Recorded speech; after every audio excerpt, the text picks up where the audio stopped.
Hello. We're gonna deep dive into the creepypasta land. I am no longer scared of Smile. What the hell happened to Google? I'm no longer scared of Smile dogs, but we we ain't doing that. Creepypasta. Can creepy crawlies, creepypasta. See, you can see how beautiful they are. These images are from all time periods and all corners of the internet. Some of them used to scare me pretty bad as a kid, and maybe even used to scare you as well. Yeah, they used to definitely scare me as little kids. Jeff the Killer's so hot. Creep. Yeah, let me just do this one. Anytime in the last few months, then there's a good chance A deep dive into creepypasta. These videos are based off a now popular tweet from about a year ago by user Poco Chocos on X, where they say, "So I'm playing the FNAF collection on PS4. Hold on, creepypasta. Who should we do? We should do Slender Man. It won't be off my screen no matter how much I try to turn my console off. The picture they attached to the tweet is pretty creepy, especially if Slender Man story. So the fact that this face is just staring at you in the dark as you fail to turn off your TV is something ripped straight out of an early 2010s creepypasta story. What's even more creepy? Okay, Slender Man. January 14th. This is just what it is. January 14th, 2010 begins an entity's children and childhood famous creepypasta monsters. Creatures and cryptids / beings, creepypastas, classics, entire famous characters, monsters, Slender Man, creepypasta. Yeah, we're doing this one. Okay. Stuff like that just isn't possible on console. Even though it's just a fake post, it still didn't matter. Over the last few months, a ton of posts were made on YouTube and X of people reposting the tweet, and some people even making fake videos of the face appearing in-game. Even if the creators... Sorry if you can hear. I'm watching another creepypasta in the background, which is so fun. By the way, that's a picture of Smile Dog in the whatever. It's supposed to be like a skinwalker creepy dog or whatever, but possibly the most famous creepypasta character of all time was certainly the one that most crossed frequently into mainstream media, the Slender Man, also known as Slender Man. Some people were claiming that it's the same face is a character born of variety and earlier influences, but which itself represents evolution, and it uses development of folklore, violent real-life events lead to yeah. We're not going to get into those because that's, I'm just going to tell you about what the oh, wait, the Squidward one. Why is there feet? Okay, I'm going to have to blur that out. If you hadn't looked back, through it was autumn. Okay, this is the story. If you only hadn't looked back, through it was autumn. The day had seemed long, and the brief walk toward home short. As the sunlight began to fade, you and your two friends left the playground behind. You trudged reluctantly home, knowing that you would be forced to pick up the games and conversations the next day that never came. If you had only looked back, if you only hadn't looked back, but you had. Turning just for a moment, you had glanced back towards the tree line, seeing the figures of their branches clawing up towards the sky, and besides them, the figure. Also, I might have to put a warning in front of this video if it gets too bad. Okay. At first, you thought you must have been mistaken, that your eyes were in the hazy blur of twilight. We're playing tricks on you, but no, when you looked again, he was still standing there, taller than any man could be, thinner than even willowy branches that extended ever upward from the trees. He loomed in the dark distance, like shadow of some horrible dark truth, and you knew instantly that you had to look away, that if you didn't tear your eyes from that blank, featureless face, then stood the blank would wash over you, become you, and what you would walk, slowly but surely, as if pulled by some magnetic force toward him, though you feared him, though you were scared of this unnatural height, the aching blank whiteness on his face, the arms that seemed to stretch towards you, and the slithering tentacles behind. You turn, screwing up your eyes, willing yourself not to look, not to see, not to give in, and not to go to him.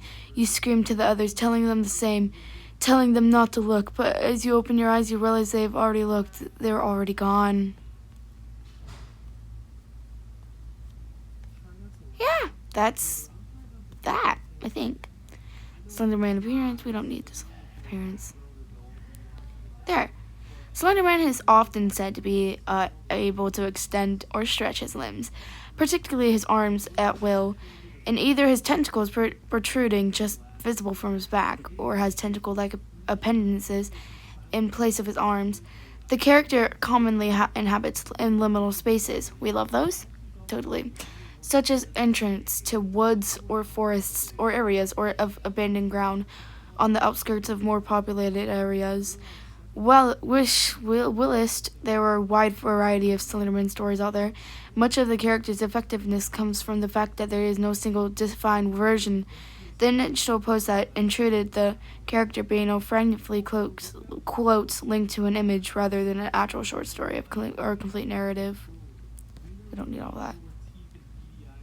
Much like his appearance, however, through the details alter some elements seem to remain as constants, such as the character appearing by woods or forests, enticing children away from their parents and friends, they never to be seen again. Another common trope that Slenderman exerts an influence upon the victims, making them perpetrators of crime. Violent actions. The character has also been said to cause illness, particularly like a cough known as slender sickness, and to induce those who encounter him gonna blur that out, to off themselves. These became more prohibited and commonly associated with the character in case of art emanating life after real-life violent events, or cases of attempted offing themselves were linked to the character. That's a pleasant picture. Why is bro so bad? Origins. Yeah, let's read the origins. Despite some media outlets adding to the aura of Slenderman mythos by claiming the figure's origins are unclear, in fact, the character's origin is easily traceable. Slenderman, in his original form, was created by Eric Knudsen under the Alice Victor Serge Knudsen. Ignore me, my name pronouncing. Was responding to a call on something awful for posters to contribute dignity altered photographs that would serve as the basis for new mythologies or stories. Knudsen's effort to post it on June 10, 2009 showed groups of teenagers and children with their no familiar figure of Slenderman standing in the background. At first glance, the image seems normal, but the figure's enormous size and features face once noticed give the pictures an eerie and unsettling feeling. Alongside the images, just read the rest. I'm not going to read that all. I don't want to deep dive into him anymore. Like, this story, what the hell? When people are playing with him, I love that. Damn, wait, hold up. Okay. This is the rest of the story, which I'm going to read more.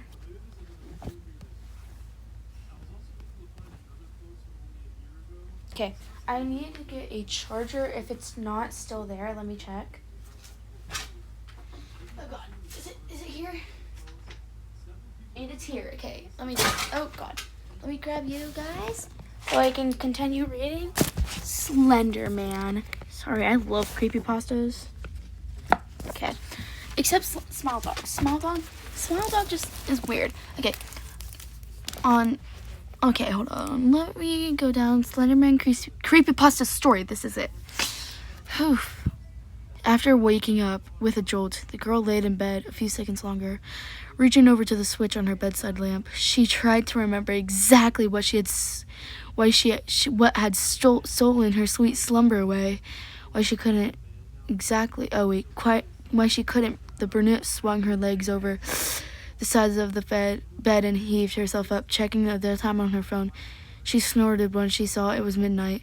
The witching hour, knowing that sleep would only invade her, she left her bedroom for the kitchen, a good cup of coffee on her mind. As she passed by the front door, a chill spread like liquid fire down her spine. It was only winter, she told herself, focusing again on the coffee plan, measuring out scoops, water, and she had nothing left to keep her mind from wandering off. Preparing her cup as soon as she occupied, but the dark liquid boiled. She had nothing left to keep her mind from wandering off. The chill returned, and she couldn't help but glance behind her to the front door. It stood there innocently enough, just like always. The deadbolt was still in place, and she could see nothing amiss with it. Turning back to a coffee, she did her best to forget about the feeling She did her best to forget about the feeling with her cup in hand. She started back towards her bedroom. As she walked by the front door, she decided that a quick glance out of the peephole would help her calm her restless mind. The chill worsens with each step she took towards the door, and further away from the safety and the warmth of her blankets.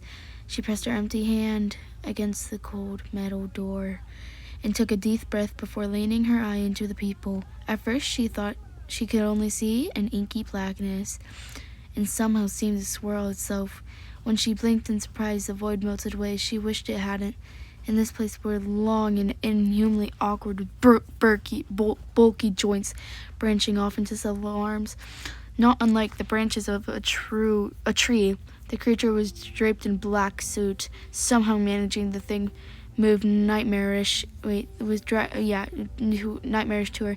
The icing on her proverbial cake, however, is without past as the hellish thing's face. It was although her mind blurred the ghastly visage to spare herself further shock and horror. She shoved herself away from the door, her hands still pressed against it. The scalding mud of coffee fell, the liquid burning her bare legs. She fell backward and tried to claw away from the door.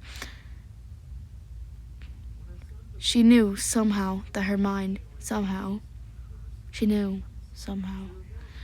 hadn't been playing tricks on her. As she crabbed walk away from the door, she watched as the tendrils as black as the void. She saw a snake around the door and through the cracks. The girl was trapped. Between the instinct to flee and the gut feeling not to turn her back on the door when the door jolted, the urge to flee overcame her. She slipped in the burning liquid. As she tried to make it back to her room, she knew deep down that she was trapping herself in a corner, but she had to get away from the door. The girl was halfway down the hallway when she heard the previously locked door creak open. She seemed and slipped into the wall, cracking her chin on it and stunning her. After that, there was only blackness. "Nicole?" A warm male voice snapped the woman out of her trance. As she turned around, she was not met by one of her sister's doctors. She nodded. She was met by one of her sister's doctors. She nodded. I'm not sure if she could say anything or even if she could find her voice.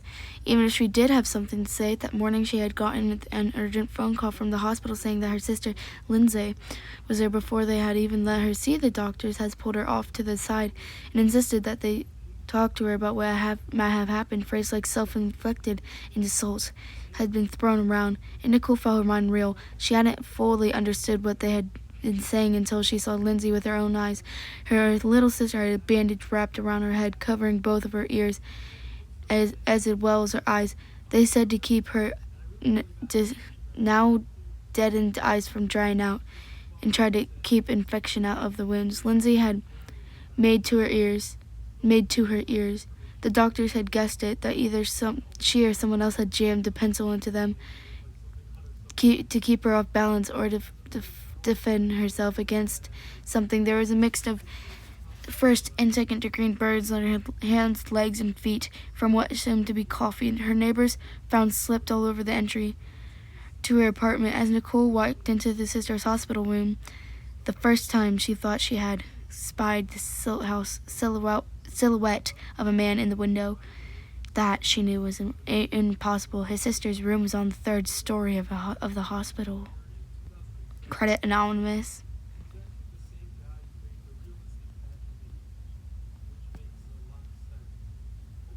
Okay, we're not gonna read a lot of that, but I wanted to see that picture so bad. That was so cool.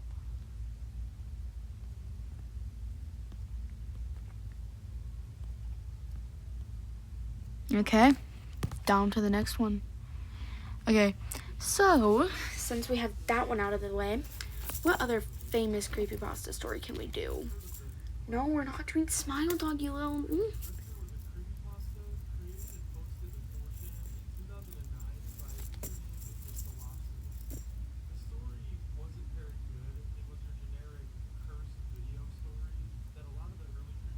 We can probably do the Crifter. The Crifter. The Crifter creepypasta story. Sorry, the Grifter. Yeah, we're just gonna blur out the babies.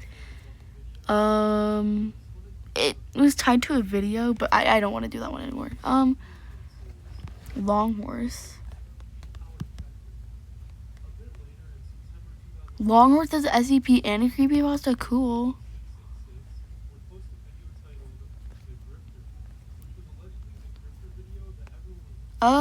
Story.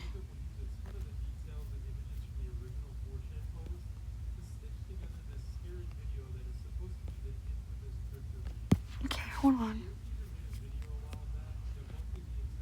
Okay, hold on. I need to go to Creepypasta, scary stories and original horror fiction. Can we... Oh, famous creepypastas. I don't want to get free Robux.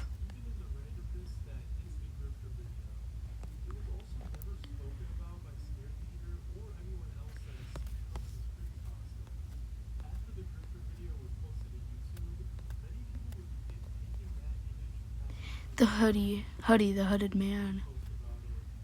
Hero Brian. Jeffy. Wait, I want to read Jeffy.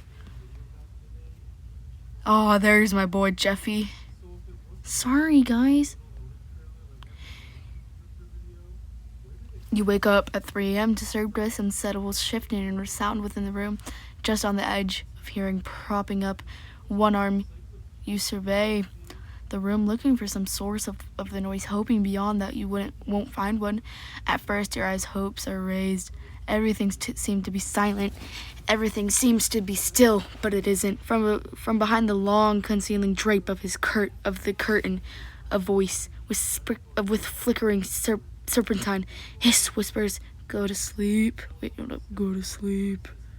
Suddenly, you know what it's about. Tap in. You exactly know exactly who is waiting to meet you. That's scary. Actually, I like this a lot.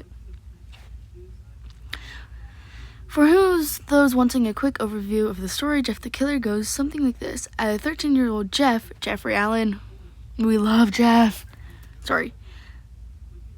Moves with his parents and brother Louie to a new town. Here, Jeff and his siblings encounter 3 bullies and are threatened with knives. Jeff beats these bullies badly, with Louie taking the blame for the assault and being carted off by the ever-reliable police. Guilt-ridden and depressed, and having let Louie take the blame for his actions, Jeff's day gets even worse when he meets the bullies again. It's horribly burnt and attacked with alcohol and bleach. Okay. Jeff photos and folklore.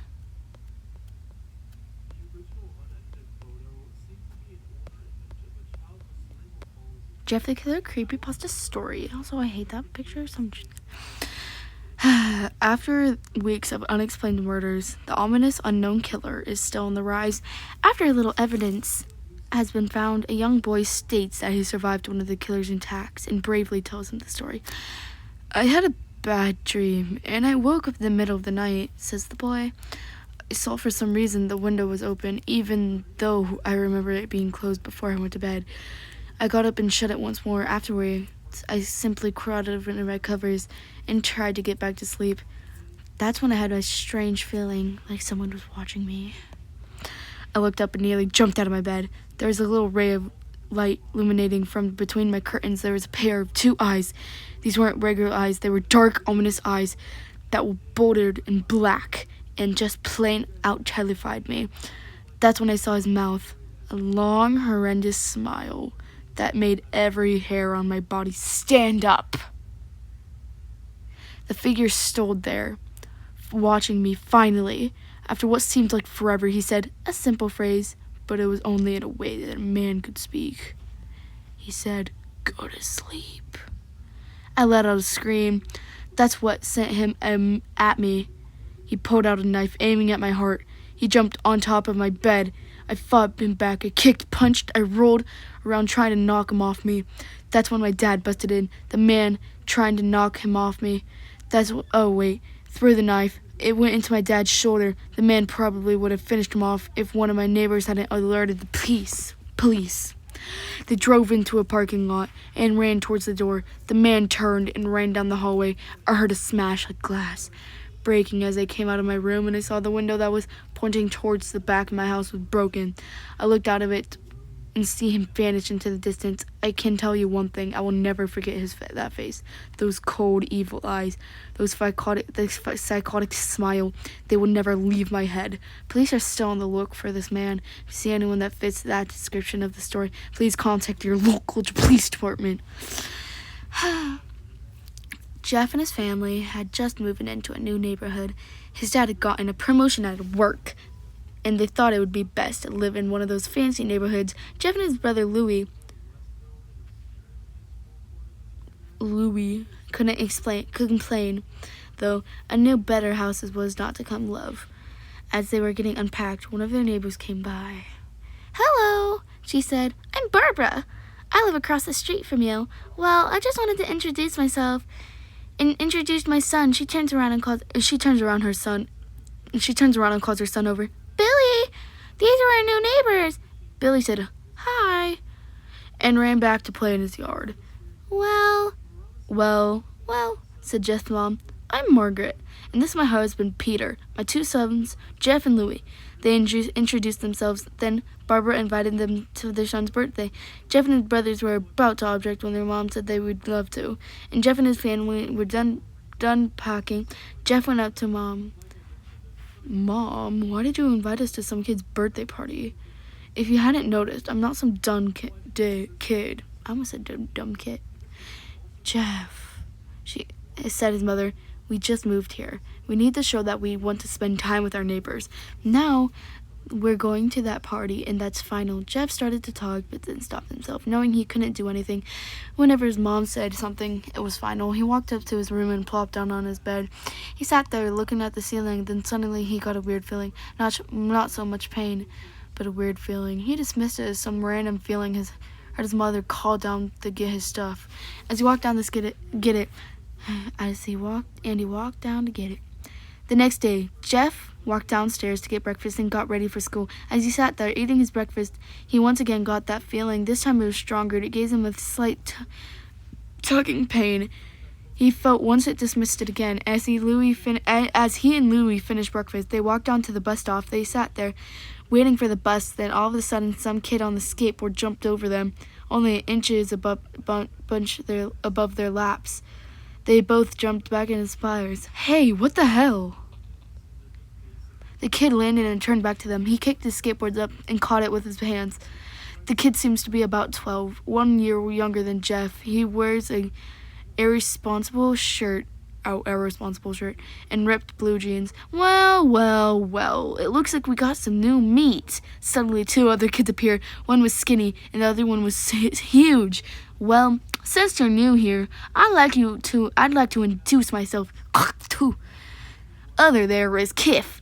Jeff and Louie looked over to the skinny kid. He had a dark, droopy face that would expect a sidekick to have, and he's Troy. They looked over at the fat kid. Talk about a tub of lard. This kid looked like he hadn't exercised since he was crawling. "And I," said the first kid, "am Randy. Now for all the kids in this neighborhood, there is a small price for bus fare, if you catch my drift." Louie stood up ready to punch the lights out of those kids' eyes. One of his friends pulled a knife out of him. Tisk, tisk, tisk. I had hoped you would be more cooperative, but it seems like we have to do this the hard way. The kid walked up to Louis in his wallet pocket. Jeff got the feeling again. Now it was truly strong and burning sensation. He stood up, but Louis gestured him to sit down. Jeff ignored him and walked up to the kid. Listen here, you little punk. Give my bro's wallet or else. Randy put the wallet in his pocket and pulled out his own knife. Oh, and what are you gonna do? Just as he finished the sentence, Jess popped the kid in the nose. As Randy reached for his face, Jed grabbed the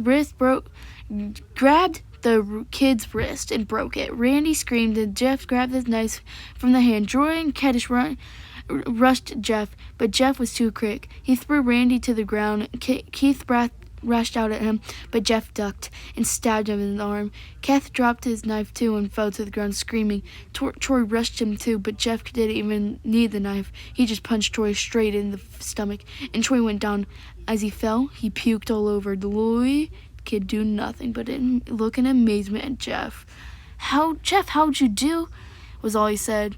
They saw the bus coming and knew they'd be blamed for the whole thing. They started running as fast as they could. They ran and they looked back and saw the bus driver rushing over to Randy and the others. As Jeff and Louis made it to their school, they didn't dare to tell what happened. All they did was sit down and listen. Louis thought of that his brother beating up a few kids, but Jeff was more. Jeff was something scary. Jeff got the feeling of like how powerful it was, the urge to just hurt someone. How long is the damn? Oh, this thing long.